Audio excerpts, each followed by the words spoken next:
설날에 오지도 않던 자식들이 집 판다니까 이렇게 빨리 오더구나. 재산 걱정은 되더냐? 아버지 이준호는 문을 열자마자 그 말을 툭 던졌습니다. 세 자식은 아무 말도 하지 못했어요. 아버지의 눈빛이 낯설었습니다.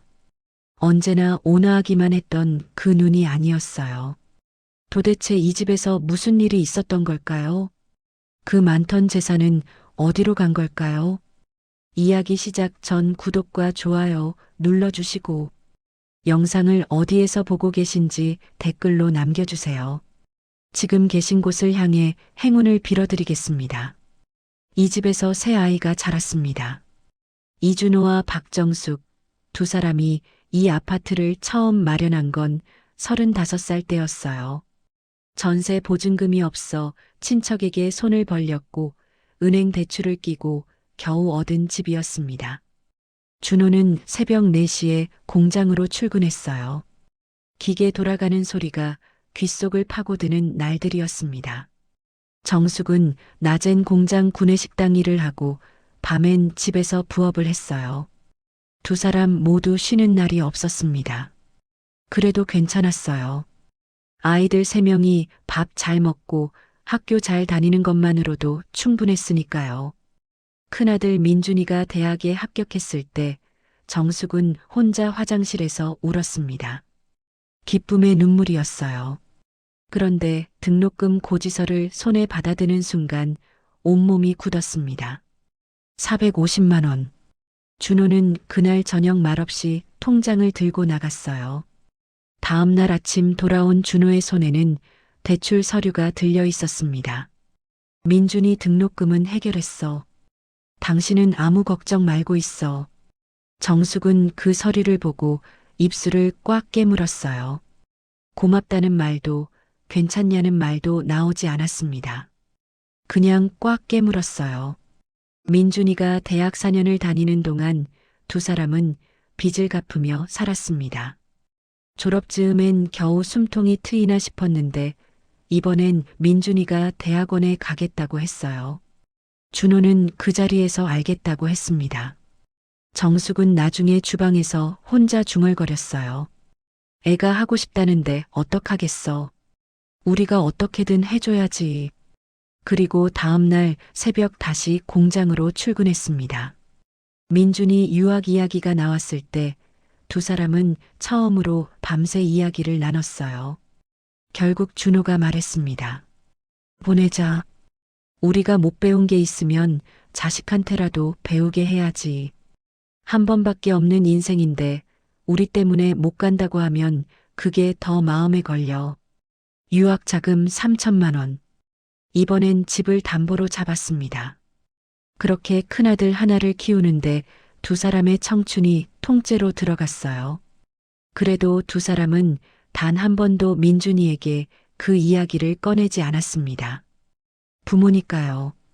그게 당연한 일이라고 생각했어요. 자식이 잘 되는 게 부모 인생의 전부라고 믿었으니까요. 큰아들 민준이만이 아니었습니다. 둘째 준혁이가 결혼하겠다고 데려온 여자가 김지수였어요. 지순의 집안에서 예단을 두둑하게 요구해 왔습니다.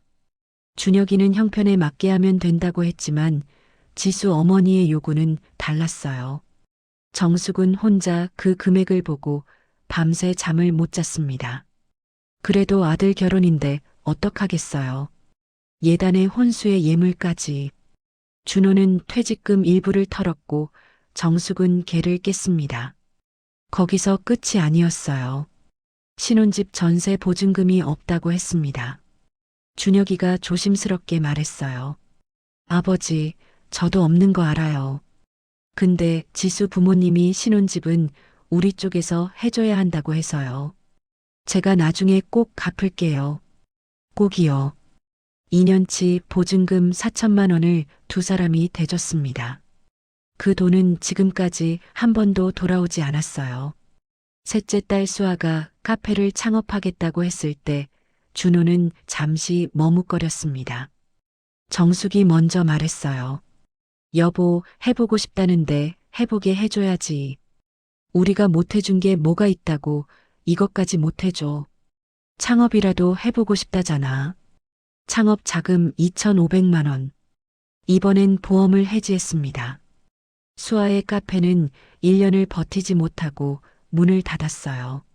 수아는 요즘 경기가 너무 나빠서 어쩔 수가 없었다고 했고, 두 사람은 그래, 어쩔 수 없지, 해봤으니 됐어라고 했습니다.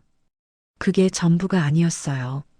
민준이가 사업을 시작하겠다며 찾아온 게 5년 전이었습니다. 아버지, 5천만 원만 투자해 주시면 제가 반드시 성공해서 갚을게요. 이번엔 진짜예요. 아버지 믿고 맡겨주시기만 하면 돼요. 준호는 그 눈을 보고 고개를 끄덕였어요. 정숙은 그 자리에서 아무 말도 하지 못했습니다. 집을 담보로 대출을 받았어요. 그리고 매달 200만 원씩 사업이 안정될 때까지 추가 지원을 해주기로 했습니다. 5년이 지난 지금까지 그 지원은 끊기지 않았어요. 준혁이 생활비 150만 원도 마찬가지였습니다. 수아 카드 대납도 매달 빠져나갔어요. 두 사람의 노후 자금이 얼마나 남아있는지 이 자식들은 알고 있었을까요? 알면서도 모른 척했던 걸까요? 아니면 정말 한 번도 생각해 본 적이 없었던 걸까요? 부모의 통장이 얼마나 얇아졌는지, 두 사람이 얼마나 쪼그라든 노후를 살고 있는지, 자식들은 단 한 번도 물어보지 않았습니다. 설날 새벽 4시였습니다. 박정숙은 잠이 없었어요. 아니, 잠이 없는 게 아니라 이날만큼은 일찍 일어나는 게 설레었습니다. 앞치마를 두르고 주방에 서면 마음이 달라졌어요. 오늘은 자식들이 오는 날이니까요. 동태전, 고구마전, 녹두전. 손이 빠르게 움직였습니다. 기름이 튀는 소리가 새벽 주방을 가득 채웠어요. 준호도 일어나 있었습니다. 말없이 갈비를 손질하기 시작했어요. 한우 갈비를 꼼꼼하게 핏물을 빼고 양념을 만들었습니다. 간장, 배즙, 마늘, 참기름. 민준이는 갈비찜 제일 좋아하지. 정숙이 전을 뒤집으며 말했어요. 준혁이는 동태전이고, 수아는 만두 많이 먹었는데 그의 어릴 때 만두 3개씩은 기본이었잖아요. 준호가 갈비를 주무르며 말했습니다. 오늘 다 와야 할 텐데. 오랜만에 다 같이 앉아서 먹는 거잖아. 이 나이 되면 명절에 가족이 다 모이는 게 쉬운 일이 아닌데. 올 거예요. 다들 온다고 했잖아요. 이번엔 꼭 올 거예요. 정숙이 확신하듯 말했어요. 그 말이 자기 자신에게 하는 다짐처럼 들렸습니다. 10시가 됐습니다. 아직 아무도 오지 않았어요. 괜찮아요. 조금 있으면 오겠지. 11시가 됐습니다. 초인종이 울리지 않았어요. 정숙은 슬쩍 휴대폰을 확인했습니다. 메시지가 없었어요. 준호는 아무 말이 없었습니다. TV를 켜놓고 앉아 있었지만 화면을 보고 있는 게 아니었어요. 눈은 화면을 향해 있었지만 시선은 어딘가 먼 곳에 가 있었습니다. 정숙은 갈비찜에 불을 줄이고 전을 접시에 옮겼어요. 식기 전에 왔으면 좋겠는데 혼자 중얼거렸습니다. 주방에 서서 창밖을 봤어요. 명절 아침 햇빛이 환하게 들어오고 있었습니다. 이 햇빛 아래 어딘가에서 자식들이 오고 있겠지. 조금만 더 기다리면 초인종이 울리겠지. 정숙은 그렇게 믿으면서 전을 접시에 하나씩 담았습니다. 정오가 넘었습니다. 그때 휴대폰이 울렸어요. 민준이었습니다. 정숙은 반가운 마음에 얼른 받았어요.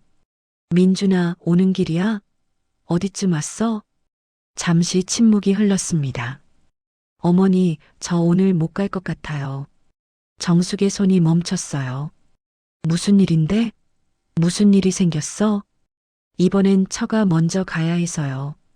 세영이가 올해는 꼭 처가에 가야 한다고 해서요. 어머니, 죄송해요. 뒤에서 세영의 목소리가 들렸습니다. 뭐라고 속삭이는 소리였어요. 무슨 말을 하는지는 들리지 않았지만 민준의 말투가 그 목소리를 따라가고 있다는 건 느낄 수 있었습니다. 민준아. 정숙이 아들 이름을 불렀어요. 잠시 침묵이 흘렀습니다. 어머니, 다음엔 꼭 갈게요. 이번 한 번만요. 전화가 끊겼어요. 정숙은 한동안 휴대폰을 내려다봤습니다. 준호가 물었어요. 민준이가 못 온다는 거야? 처가 간대요. 세영이가 처가 먼저 가야 한다고 했다고. 준호는 더 이상 묻지 않았어요. 고개를 한번 끄덕이고 창밖을 봤습니다. 그 다음엔 준혁이에게 직접 전화를 걸었어요. 벨이 오래 울렸습니다. 아, 형? 준혁이 전화를 받자마자 그렇게 말했어요. 형한테 거는 전화인 줄 알고 받은 것 같았습니다. 아들, 엄마야. 아, 어머니. 저 오늘 못 갈 것 같아요. 왜? 무슨 일이야? 이번에 여행을 잡아놨거든요. 작년에 이미 예약해둔 거라 취소하면 위약금이 너무 많이 나와서요. 어머니도 아시잖아요. 요즘 여행 취소하면 얼마나 손해가 나는지. 명절에 여행이요. 정숙은 뭐라고 해야 할지 몰랐습니다. 괜찮아, 준혁아. 그래, 어쩔 수 없지. 그게 할 수 있는 말의 전부였어요. 전화를 끊고 수아에게도 문자를 보냈습니다. 오늘 오지? 몇 분이 지나 답장이 왔어요. 아버지, 요즘 명절에 굳이 모여야 해요? 저 오늘 친구들이랑 약속 있거든요. 다음에 따로 뵐게요. 준호가 문자를 읽었습니다. 한참 화면을 들여다보더니 조용히 휴대폰을 내려놓았어요. 두 사람 사이에 아무 말이 없었습니다. 갈비찜에서 김이 올라왔어요. 전이 차갑게 식어가고 있었습니다. 아무도 오지 않는 설날이었어요.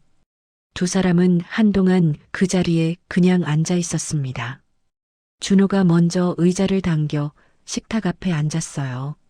정숙도 천천히 앉았습니다. 갈비찜이 식어가고 있었어요. 동태전도 녹두전도 아침부터 공들여 빚은 만두도 전부 식탁 위에 그대로였습니다. 김이 멈춰 있었어요.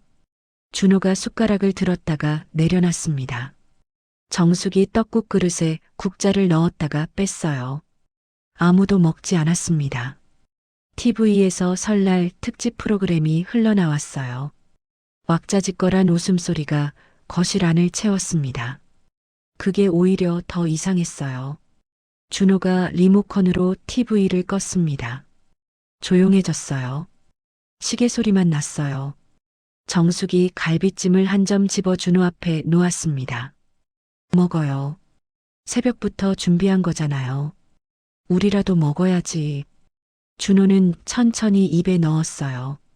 둘이 조용히 먹기 시작했습니다. 정숙이 먼저 숟가락을 내려놓았어요. 눈이 빨개져 있었습니다. 울지는 않았어요. 다만 입술이 조금 떨렸어요. 바쁜가 봐요. 다들 살기 바쁘지 어떡해요. 자기 자신에게 하는 말 같았습니다. 준호가 국물을 한 모금 마시고 말했어요. 바빠서 못 오는 거면 이해가 되지. 근데 여행 가고 친구 만나면서 여기 못 오는 건 바쁜 게 아니잖아. 그건 안 오는 거야. 처음으로 꺼내는 말이었어요. 지금껏 자식들 흉을 본 적이 없던 준호였는데 정숙은 아무 말도 하지 않았습니다. 그 말이 맞았으니까요. 오후 2시가 됐을 때 정숙이 일어났습니다. 음식들을 랩으로 하나씩 싸기 시작했어요. 이거 냉장고에 넣어두면 며칠은 먹겠네요. 담담하게 말했습니다. 준호는 그 모습을 바라보다가 자리에서 일어나 랩을 받아들었어요. 말없이 함께 음식을 정리했습니다. 두 노인이 설날 오후에 나란히 서서 아무도 먹지 않은 명절 음식을 냉장고에 넣는 모습, 그 장면을 아무도 보지 않았어요. 자식들도 며느리들도. 그날 오세영은 처가에 있었습니다. 처가 식탁에서 웃으며 음식을 먹다가 화장실에 간다는 핑계로 자리를 피했어요. 그리고 김지수에게 카톡을 보냈습니다. 오늘 우리 시댁 안 갔지? 나 처가 왔어. 금방 답장이 왔어요. 나도 안 갔어. 준혁이가 여행 간다고 했잖아. 사실 내가 먼저 여행 가자고 했어 키읔키읔. 세영은 피식 웃으며 다시 메시지를 보냈습니다. 솔직히 시댁 가면 하루 종일 눈치 보여서 못 살겠어. 어머니가 뭘 물어보면 대답해야 하고 설거지 도와야 하고 명절마다 왜 우리가 거기 가서 시중을 들어야 하는지 진짜 이해가 안 돼. 지수의 답장이 왔어요. 맞아. 나도 처음엔 그냥 가긴 했는데 갈 때마다 기가 빨려서 이젠 진짜 못 가겠어. 솔직히 요즘 세상에 제사 문화 이런 거 다 없앴으면 좋겠다. 세영은 그 메시지를 읽다가 잠깐 생각하는 얼굴이 됐어요. 그리고 다시 입력했습니다. 근데 있잖아. 나 사실 시어머니 성격은 나쁘지 않아. 그냥 올드한 거지. 근데 문제는 시부모님이 갑자기 집 처분하거나 재산 정리하시면 우리가 손 쓸 틈도 없잖아. 언제까지 버티실지 모르는데 미리 얘기해둬야 하지 않을까? 지수가 답했습니다. 그건 나도 생각해봤어. 준혁이 사업이 아직 안정이 안 됐는데 시부모님 지원이 갑자기 끊기면 우리 어떡하지? 세영이 빠르게 보냈어요. 나도 그 생각하고 있었어. 다음번에 시댁 가면 어머니한테 슬쩍 얘기 꺼내볼게. 상속세 줄이는 방법 안다면서 진명에 미리 정리해두자고 자연스럽게 꺼내면 어떨까? 지수가 답했어요. 근데 그런 말 꺼내기가 너무 대놓고 하냐? 세영이 마지막으로 보냈습니다. 내가 잘 포장할게. 어머니 걱정해서 알아봤다고 하면 돼. 걱정인 척하면서 꺼내면 아무도 몰라. 그 메시지가 오간 그 시각. 이준호와 박정숙은 설날 음식을 냉장고에 넣고 있었습니다. 오고 싶어도 못 오는 게 아니었어요. 처음부터 오기 싫었던 거였습니다. 그리고 재산을 향한 계산은 그날 이미 시작되고 있었어요. 그날 밤 정숙은 잠을 못 이뤘습니다. 천장을 바라보다가 옆을 보면 준호도 눈을 감고만 있었어요. 자는 건지 안 자는 건지 알 수 없었습니다. 정숙은 조용히 눈을 감았어요. 그런데 자꾸 민준이 얼굴이 떠올랐습니다. 설날 전화를 끊던 그 목소리. 세영의 속삭임이 뒤에서 들리는데도 아무 말도 못하던 그 침묵. 민준이는 원래 그런 아이가 아니었습니다. 어릴 때 민준이는 동생들 싸움에서 항상 먼저 나서는 아이였어요. 준혁이랑 수아가 싸우면 그 사이에 끼어들어서 중재를 했습니다. 엄마 아빠가 피곤해 보이면 먼저 알아채고 어깨를 주물러줬어요. 그 아이가 어른이 되어서 아내가 뒤에서 속삭이는 말대로 따라가고 있었습니다. 언제부터였을까요? 어디서부터 이렇게 된 걸까요? 정숙은 자꾸 거슬러 올라갔어요. 결혼 초반엔 민준이가 그래도 명절마다 왔습니다. 세영이 오기 싫어하는 티를 내도 민준이가 어머니한테 가야지 명절인데라고 끌고 왔었어요. 그게 언제부터 바뀐 걸까요? 처가 먼저 가야 한다는 말이 언제부터 시작됐는지 정숙은 정확히 기억이 나지 않았어요. 어느 순간 그게 당연한 일이 되어 있었습니다. 준호가 낮은 목소리로 말했어요. 자고 있어? 아니면 나처럼 못 자고 있어? 못 자고 있어요. 자꾸 민준이 생각이 나서요. 그 애가 어릴 때 제일 마음이 여린 애였는데. 그러게. 그 애가 옛날엔 달랐는데. 뭐가 어디서부터 달라진 건지. 잠시 침묵이 흘렀어요. 여보, 우리가 너무 다 해줘서 그런 건 아닐까요? 다 해주니까 당연하다고 생각하는 건지. 받아가는 게 당연하고 오지 않는 것도 당연해진 건지. 준호가 잠시 있다가 말했어요. 그게 우리 잘못인지 자식들 잘못인지 모르겠어.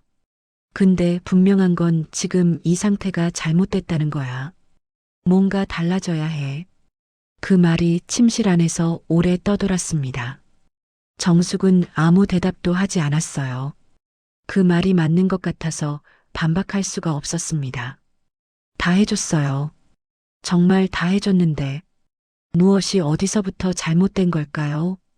두 사람은 그 답을 찾지 못한 채 밤을 새웠습니다. 정숙은 천장을 바라보다 문득 지난해 추석이 떠올랐습니다. 그날은 민준이 가족이 와 있었어요. 세영도 함께였습니다. 저녁을 먹고 나서 정숙이 차를 내오는데 세영이 슬쩍 말을 꺼냈어요. 어머니, 제가 요즘 부동산 공부를 좀 했는데요. 어머니 도움이 될 것 같아서 말씀드리려고요. 정숙이 찻잔을 내려놓으며 쳐다봤습니다. 이 아파트 어머니 명의잖아요. 요즘 상속세가 굉장히 세거든요. 15억짜리 아파트면 나중에 상속받을 때 세금이 어마어마하게 나와요. 그래서 미리 민준이 명의로 증여를 해두시면 나중에 세금을 훨씬 줄일 수 있대요. 저도 어머니 걱정이 돼서 알아본 거예요.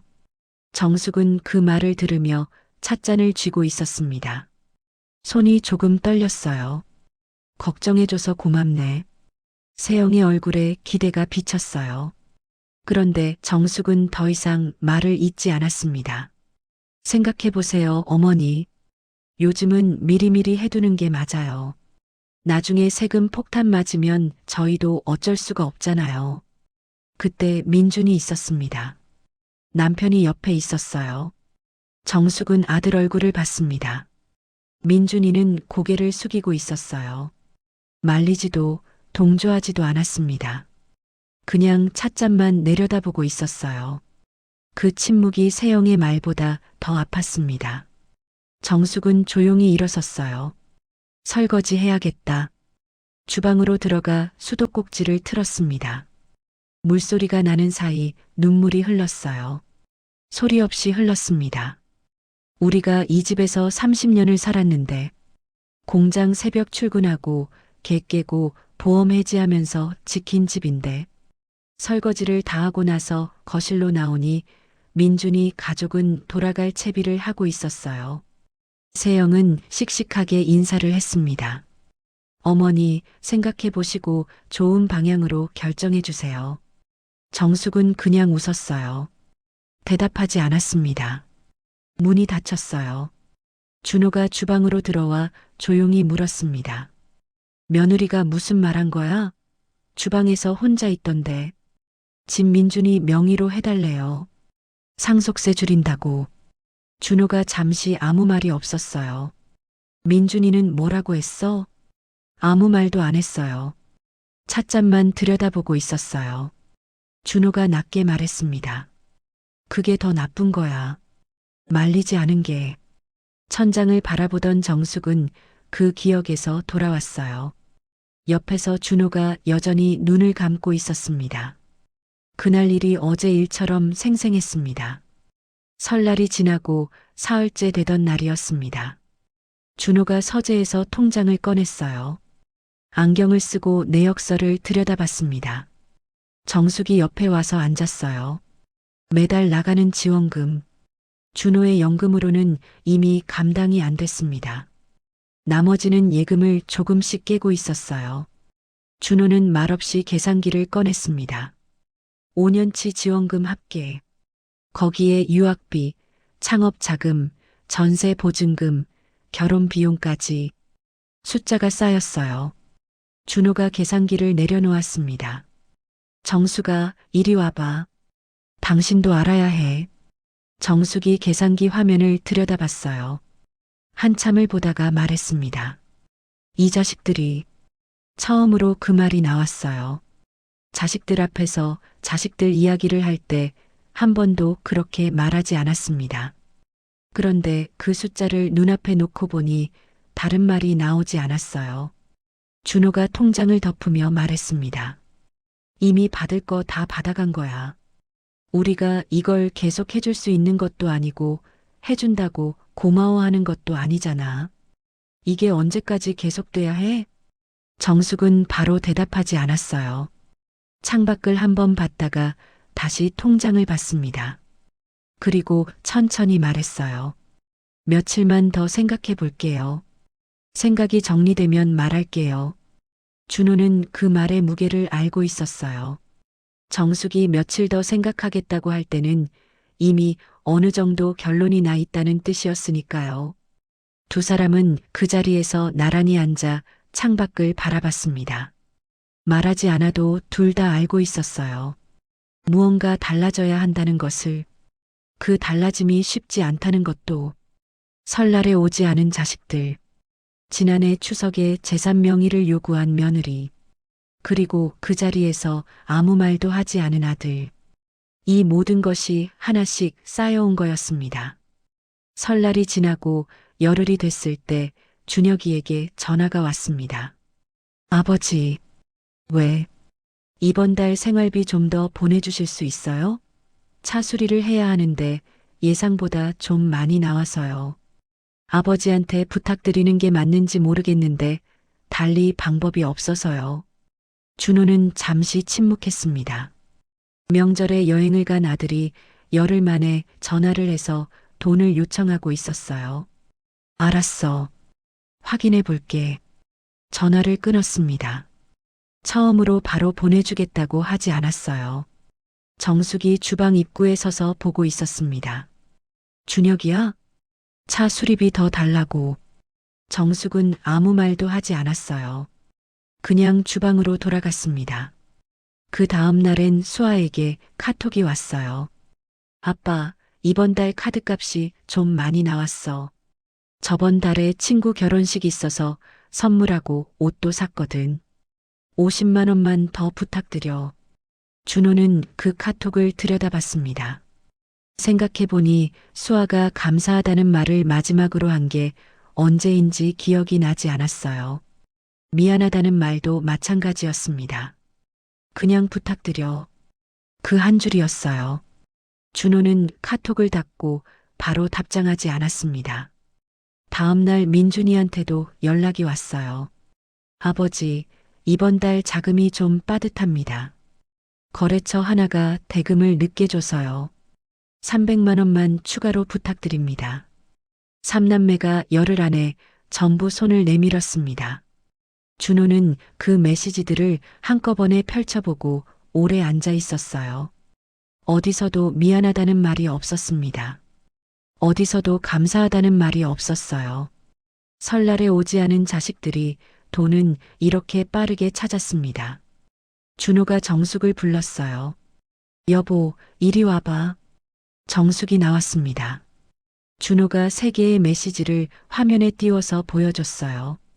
정숙은 그걸 한번 읽고 준호를 봤습니다. 이 사람들이 부모를 뭘로 보는 건지 이제 확실히 알겠네요. 더 두고 볼 것도 없어요. 짧지만 단단한 말이었습니다. 무언가가 정숙 안에서 완전히 굳어지는 순간이었어요. 며칠이 지났습니다. 정숙은 새벽부터 잠이 깼어요. 부엌에서 물 한 잔 마시고 창가에 서서 밖을 내다봤습니다. 아파트 단지 안에 아이들 몇 명이 뛰어놀고 있었어요. 할머니 한 분이 그 옆에서 벤치에 앉아 아이들을 바라보고 있었습니다. 정숙은 그 모습을 오래 들여다봤어요. 준호가 일어나 거실로 나왔습니다. 정숙 옆에 잠깐 서 있다가 소파에 앉았어요. 한참이 지나고 정숙이 입을 열었습니다. 여보, 말해봐. 며칠 생각한 거 얘기해줘. 우리 이 집 정리합시다. 준호는 바로 대답하지 않았습니다. 그 말이 어디서 나온 건지 이미 알고 있었어요. 오래 생각해온 말이라는 것도. 몇 초가 지났어요. 준호가 말했습니다. 정리하면 어디로 갈 건데? 바닷가 근처 실버타운 알아봤어요. 작은 데지만 둘이 살기엔 충분해요. 관리비도 거기가 훨씬 싸고 무엇보다 조용할 것 같아요. 자식들한테는 말 안 할 거예요. 다 정리되면 저절로 알게 되겠죠. 준호는 그 대답을 들으며 고개를 끄덕였어요. 그러자, 당신이 그렇게 생각한다면 나도 그렇게 할게. 우리 둘이 결정한 거니까. 두 사람이 결정을 내리는데 거창한 말은 필요 없었습니다. 30년 넘게 살아온 집이었어요. 새 아이를 키운 집이었습니다. 민준이가 여기서 처음 걸음마를 뗐고 준혁이가 이 거실에서 기타를 치다가 혼이 났어요. 수아가 이 부엌에서 처음으로 계란 프라이를 만들어줬습니다. 그 모든 기억이 담긴 집이었어요. 그런데 지금 두 사람한테는 그 집이 너무 컸습니다. 빈 방이 3개나 됐어요. 자식들 방인데 자식들이 오지 않는 방이었습니다. 정숙이 돌아서서 준호를 봤어요. 후회 안 해요? 이 집 판다는 게. 준호가 정숙을 봤습니다. 집이지. 우리가 살아야 집이지. 빈 방만 3개인 집이 무슨 집이야. 정숙은 창가에서 물러났습니다. 부엌으로 들어가서 밥솥을 켰어요. 밥 먹고 나서 얘기 더 해요. 오늘 다 정합시다. 두 사람은 그날 아침밥을 먹으면서 진짜 이야기를 나눴습니다. 남은 재산을 어떻게 할 건지, 자식들 지원을 언제 끊을 건지, 그리고 앞으로 어떻게 살 건지. 이야기는 길었어요. 결론은 생각보다 빠르게 났습니다. 두 사람 모두 오래전부터 같은 생각을 하고 있었던 거였어요. 사흘 후 두 사람은 법무법인을 찾아갔습니다. 예약을 미리 해뒀어요. 담당 변호사는 40대 초반의 차분한 사람이었습니다. 어떻게 오셨습니까? 준호가 먼저 말했어요. 유언장을 바꾸려고 왔습니다. 변호사가 고개를 끄덕이며 기존 유언장 사본을 확인했습니다. 현재 장남 이민준 씨 50%, 차남 이준혁 씨 30%, 장녀 이수아 씨 20%로 설정되어 있습니다. 어떻게 바꾸실 건가요? 준호가 말했어요. 3명 다 빼주십시오. 변호사가 멈췄습니다. 3분 모두요? 자식 셋 다 빼달라고요. 저희 두 사람 노후에 필요한 금액만 남기고 나머지는 전부 기부할 겁니다. 변호사는 두 사람을 번갈아 봤어요. 가족분들과 상의는 하셨습니까? 준호가 답했습니다. 우리 재산인데 상의가 왜 필요합니까? 자식들이 우리 노후를 상의해 준 적이 있어야 우리도 상의를 하죠. 변호사는 더 이상 묻지 않았어요. 서류를 꺼내 내용을 정리하기 시작했습니다. 아파트 매각 대금에서 실버타운 계약금과 생활 여유자금을 빼고 남은 전액, 그리고 현재 예금 중 생활비를 제외한 금액, 전부 기부하기로 했습니다. 어디에 기부하실 건가요? 소년소녀가장 재단에 하려고 합니다. 변호사가 그 이름을 받아 적었습니다. 이유를 여쭤봐도 되겠습니까? 정숙이 잠시 생각했어요. 우리가 자식들한테 쏟아부은 게 얼만지 알아요. 그 돈이 우리 자식들한테 갔을 때 어떻게 됐는지도 알고요. 부모가 있어도 없는 것처럼 사는 우리 자식들보다 부모가 없는 아이들이 그 돈을 더 필요로 할 것 같아서요. 그 아이들한테 가는 게 맞다 싶었어요. 변호사가 펜을 내려놓았습니다. 그리고 잠깐 조용히 있다가 다시 서류를 정리했어요. 두 사람은 그 자리에서 모든 서류에 서명을 마쳤습니다. 사무실을 나서면서 정숙이 말했어요. 우리 잘한 거죠? 준호가 하늘을 한번 올려다보고 말했습니다. 잘했어. 이제 우리 차례야. 재단을 찾아간 건 유언장을 바꾼 이튿날이었습니다. 작은 건물 3층에 있는 사무실이었어요. 엘리베이터가 없어서 두 사람이 천천히 계단을 올라갔습니다. 이사장은 50대 여성이었어요. 사전에 연락을 드렸더니 직접 문 앞까지 나와 맞이해줬습니다. 어서 오세요. 기다리고 있었습니다. 사무실 안으로 들어서자마자 정숙의 발이 멈췄어요. 벽 한 면이 가득 사진으로 채워져 있었습니다. 아이들이었어요. 교복 입은 아이, 밥을 먹는 아이, 웃고 있는 아이. 한쪽에는 손으로 쓴 편지들이 붙어 있었어요.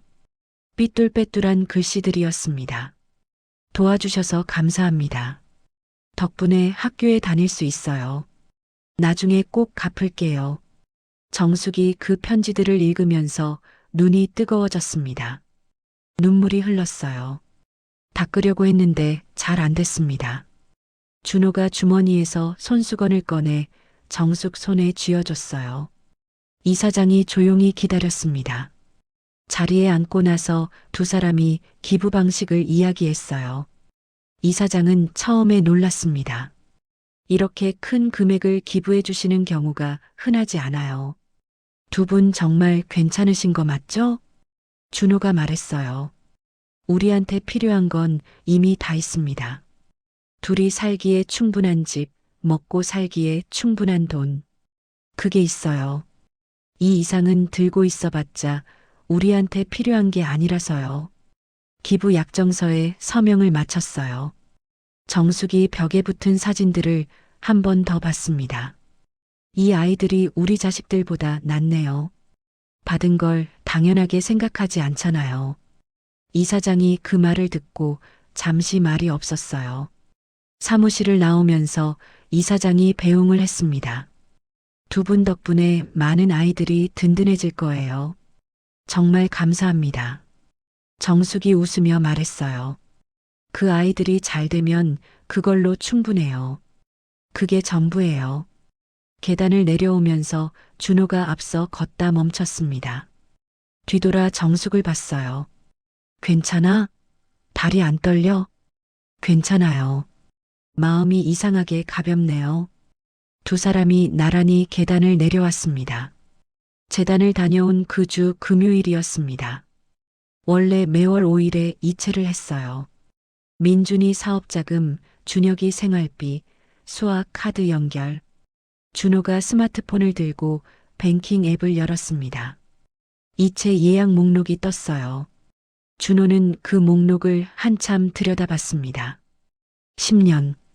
이 숫자들이 매달 5일마다 나갔던 게 10년이었어요. 준호가 첫 번째를 눌렀습니다. 이체 취소. 두 번째를 눌렀어요. 이체 취소. 세 번째 카드 자동 이체는 해지를 눌렀습니다.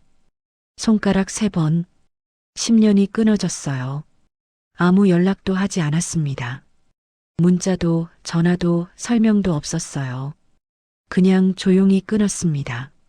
정숙이 서재 문 앞에 서서 그 모습을 지켜봤어요.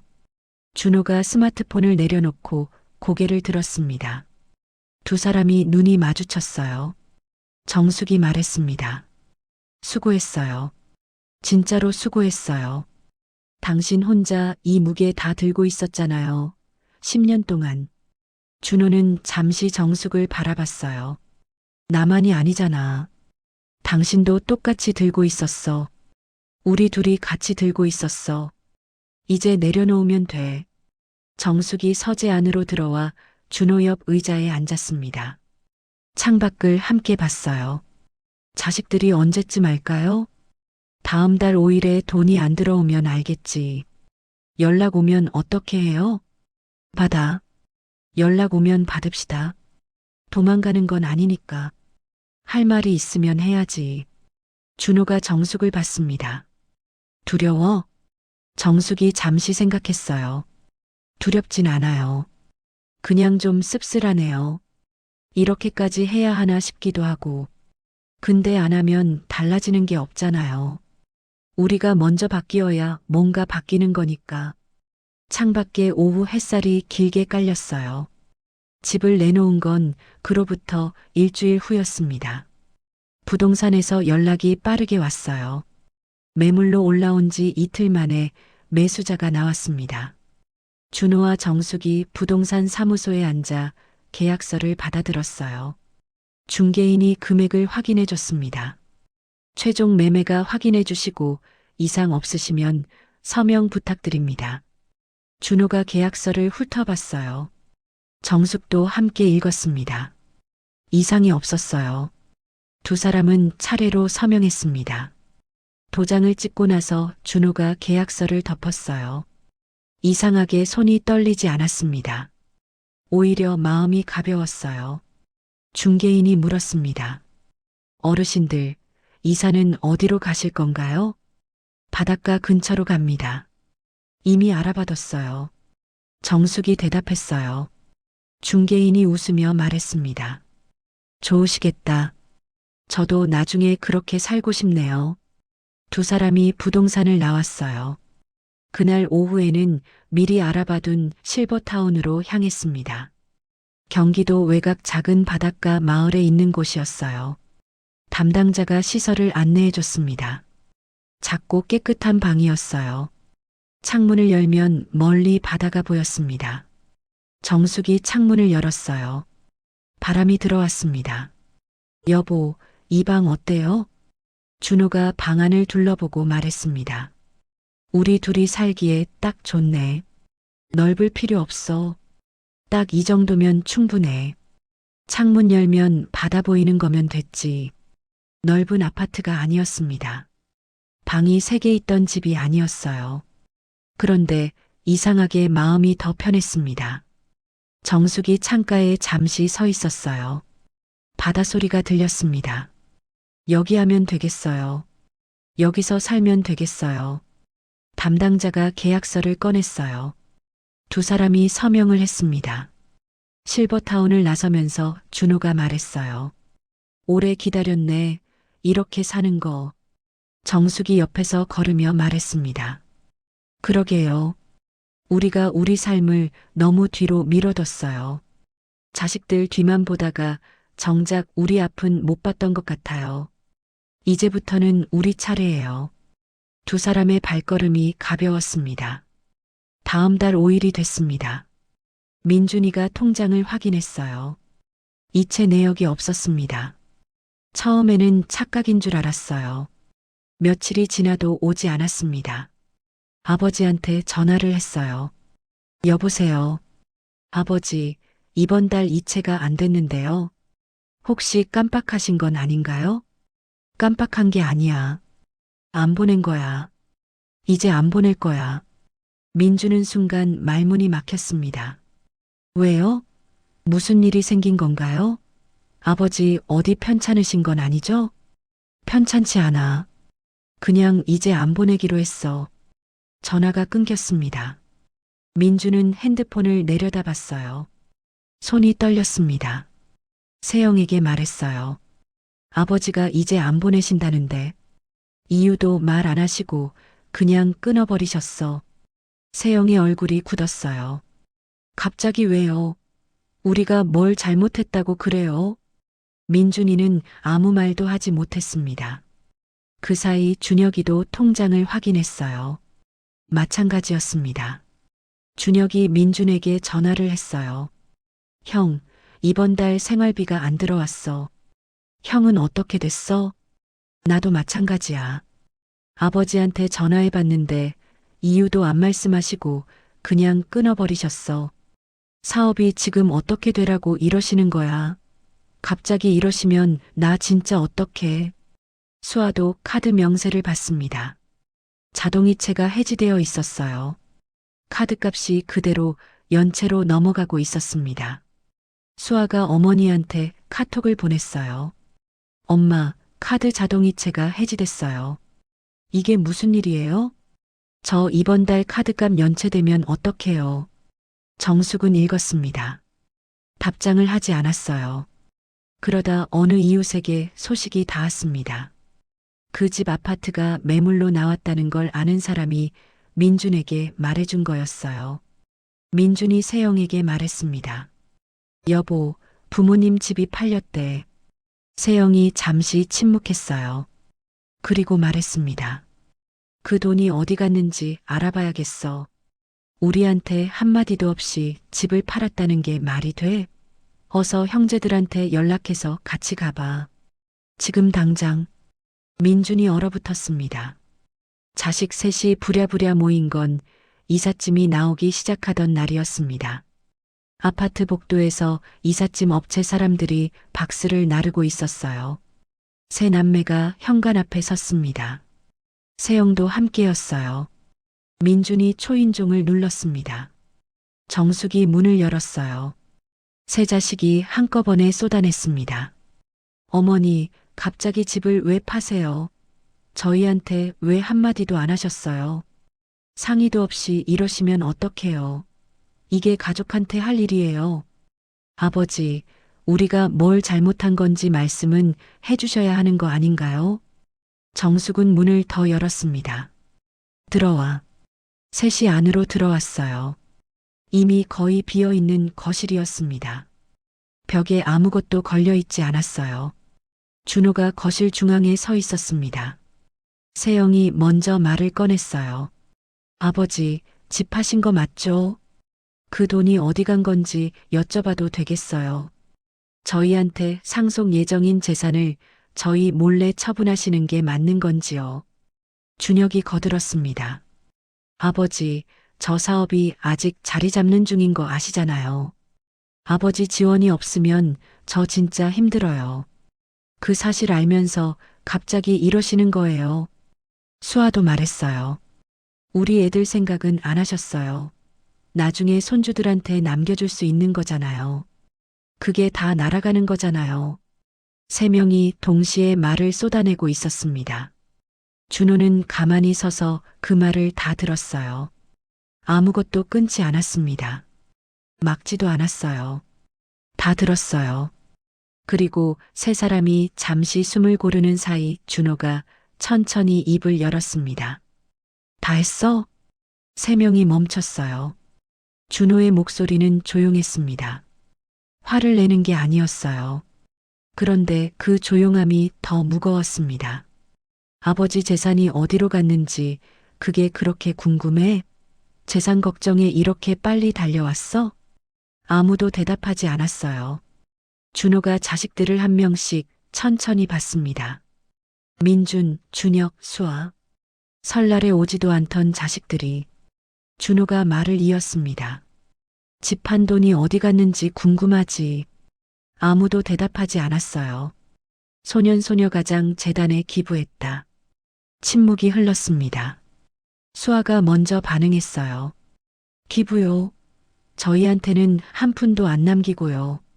준혁이 믿을 수 없다는 듯 말했습니다. 아버지, 제 사업이 지금 얼마나 위태로운지 알면서 이러시는 거예요. 아버지 지원이 없으면 저 정말 끝이에요. 세영은 얼굴이 하얗게 됐어요. 목소리가 떨렸습니다. 말도 안 돼요. 그 돈은 결국 민준이한테 갈 돈이잖아요. 우리 아이들 미래 자산이라고요.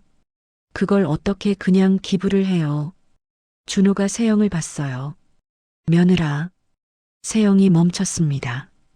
지난해 추석에 주방에서 한 말 기억해? 어머니한테 진명에 바꿔달라고 했던 거. 상속세 줄인다고 했던 거.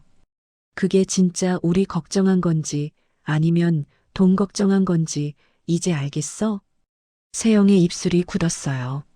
민준이 그 자리에서 고개를 들지 못했습니다. 준호가 다시 세 자식을 봤어요. 너희가 그동안 받아간 거 알아? 유학, 사업자금, 결혼비용, 전세 보증금, 창업자금, 매달 나간 지원금까지 이미 이 집 한 채 값이 훌쩍 넘어. 준혁이 말하려고 했습니다. 그래도 아버지, 집은 우리 어릴 때부터 살던 집이잖아요. 그건 의미가 다르잖아요. 준혁아, 그 집 의미를 내가 말할 수 있어? 추석에도 설날에도 안 오더니? 준혁이 입을 닫았습니다. 수아가 눈물을 글썽이며 말했어요. 아버지, 우리가 잘못한 건 알겠어요. 근데 그래도 가족인데 이렇게까지 하셔야 해요? 정숙이 처음으로 말했습니다. 가족. 그 한마디가 조용했어요. 설날에 전화했을 때 뭐라고 했어? 명절에 굳이 모여야 하냐고. 가족은 필요할 때만 꺼내는 말이 아니야. 그게 가족이야. 공기가 얼어붙었습니다. 잠시 침묵이 흘렀습니다. 그때 민준이 입을 열었어요. 아버지, 저도 잘못했어요. 제가 정말 많이 잘못했어요. 기부된 거 취소는 안 되나요? 저희가 진짜 달라질게요. 앞으로는 명절마다 꼭 올게요. 준호가 민준을 봤어요. 이 아이가 어릴 때 어땠는지 기억했습니다. 동생들 싸움을 중재하던 아이. 아버지 어깨를 주물러 주던 아이. 지금 그 아이가 취소를 요청하고 있었어요. 민준아, 네, 아버지. 너 설날 그날 뭐 했어? 민준이 고개를 숙였습니다. 처가에 있었어요. 그래. 그날 어머니가 새벽 4시에 일어나서 전 부쳤어. 갈비 재웠어. 너 동태전 좋아하고 갈비찜 좋아하는 거 30년 넘게 기억해서. 그리고 11시까지 기다렸어. 초인종 울리길. 민준이 어깨가 떨렸습니다. 이 집에서 너 유학 보낼 돈 마련할 때 어머니가 개를 깼어. 알고 있었어? 민준이 입술을 움직이지 못했어요. 준혁이 전세 보증금 줄 때 아버지가 퇴직금 다 썼어. 알고 있었어? 준혁이 고개가 더 내려갔습니다. 수아 창업자금 줄 때 보험 해지했어. 알고 있었어? 수아가 눈물을 흘렸어요. 몰랐지. 물어본 적이 없으니까 몰랐지. 준호가 말했습니다. 우리가 너희한테 섭섭한 게 없어. 섭섭하다고 하기도 부끄러워. 우리가 원해서 준 거니까. 다 주고 싶어서 줬어. 근데 이번엔 우리가 원하는 대로 할 거야. 그게 기부면 기부고 실버타운이면 실버타운이야. 우리 인생이니까. 세영이 뭔가 말하려다 입을 닫았습니다. 준호가 세영을 봤어요. 며느라, 시댁 오면 눈치 보인다고 했지. 그래서 안 왔지. 근데 재산 얘기할 때는 눈치가 없더만. 돈 앞에서는 눈치가 싹 사라지던. 공기가 완전히 얼어붙었습니다. 준호가 정숙 쪽으로 돌아섰어요. 가자. 정숙이 준호 옆에 섰습니다. 두 사람이 현관으로 걸어갔어요. 아무도 막지 않았습니다. 현관문 앞에서 정숙이 멈췄습니다. 가방에서 봉투 3개를 꺼냈어요. 민준, 준혁, 수아에게 각각 하나씩 건넸습니다. 이게 뭐예요? 수아가 물었어요. 열어봐. 세 사람이 봉투를 열었습니다. 안에는 종이 한 장씩 들어 있었어요. 날짜별로 금액별로 빼곡하게 정리된 내역서였습니다. 언제 무엇을 받았는지, 그 돈이 어디서 나왔는지 전부 적혀 있었어요. 세 사람 모두 봉투를 손에 들고 말이 없었어요. 정숙이 말했습니다. 아버지가 기록을 다 갖고 있었어. 날짜별로 금액별로. 10년치야. 그리고 그 전거까지 합치면 받아간 돈이 이미 이 집 한 채를 넘어. 침묵이 흘렀어요. 그걸 이미 다 받았어.